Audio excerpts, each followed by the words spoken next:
వేదికను అలంకరించిన ప్రధాన ఉపాధ్యాయులు గారికి మరో ఎంఈఓ చంద్రశేఖర్ గారికి, మృగేష్ గారికి, స్థానిక సర్పంచ్ చలపతి గారికి, పాఠశాల కమిటీ చైర్మన్ హేమశేఖర్ రెడ్డి గారికి, ఇక్కడ ఈ పాఠశాల ఉపాధ్యాయులకు, ప్రాథమిక పాఠశాల ఉపాధ్యాయులకు మరియు అంగన్వాడీ సెంటర్ నుండి వచ్చినటువంటి వారికి కూడా అందరికీ నమస్సులు తెలియజేసుకుంటూ విద్యార్థులందరికీ కూడా శుభాశీస్సులు తెలియజేస్తున్నా.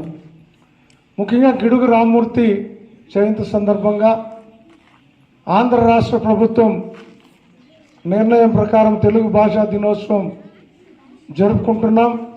మీ అందరికీ కూడా గిడుగు రామ్మూర్తి జయంతి సందర్భంగా తెలుగు భాషా దినోత్సవ శుభాకాంక్షలు తెలియజేస్తూ మనం భాషని ఏ విధంగా కాపాడుకోవాలి, ఈ భాషని ఏ విధంగా ముందుకు తీసుకెళ్ళాలి, ఈ భాషలో ఉన్నటువంటి ప్రయోజనాలు ఏమిటి అనే క్షుణ్ణంగా ఇప్పటికే మీ తెలుగు ఉపాధ్యాయ శ్రీనివాసులు గారు కానీ, ఎంఈఓ సార్ చంద్రశేఖర్ గారు కానీ, లేదా ప్రధాన ఉపాధ్యాయులు వేణుగోపాల్ గారు కూడా చెప్పడం చూశాం. ముఖ్యంగా మన తెలుగు మాతృభాషను పూర్తి స్థాయిలో అంకిత భావంతో నేర్చుకొని ఇతర భాషల వైపు వెళితే బాగుంటుంది. ముఖ్యంగా ఈ భాష లేనిదే ప్రపంచం లేదు అనే విధంగా మన తెలుగు భాషలన్నీ భాషల కన్నా తెలుగు లెస్స అని ఒకవన్నట్టుగా మనం చూసాం. మననే ఈ మధ్యనే ప్రధానమంత్రి నరేంద్ర మోడీ గారు కూడా తెలుగు భాష చాలా కమ్మనది, చాలా తీయనిది, ఆ భాష ఔన్నత్యానికి నేను తోడ్పడతాను, ఆ భాషను కాపాడుకునేదానికి ముందుంటామని కూడా చెప్పడం చూసాం.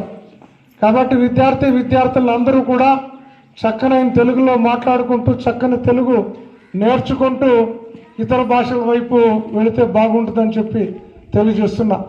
ముఖ్యంగా మనం చూస్తున్నాం ఇప్పుడే ఈ మధ్య మీకు ఆక్స్ఫర్డ్ డిక్షనరీస్ ఉన్నాయి.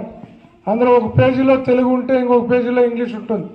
మనం మాట్లాడే భాష, మనం మాట్లాడే పదాలు ఏ విధంగా ఉంటాయి, ఆ పదముని ఇంగ్లీష్లో ఏ విధంగా పిలుచుకోవాలి, హిందీలో ఏ విధంగా పిలుచుకోవాలి అనే దాన్ని క్షుణ్ణంగా మనం చూస్తున్నాం. కాబట్టి మన మాతృభాషను మరవకుండా తెలుగును పూర్తి స్థాయిలో నేర్చుకొని ఇతర భాషలు కూడా నేర్చుకోవాలని చెప్పి కోరుకుంటూ ఈ అవకాశం ఇచ్చిన మీ అందరికీ పేరు పేరున ధన్యవాదాలు తెలియజేస్తున్నాం.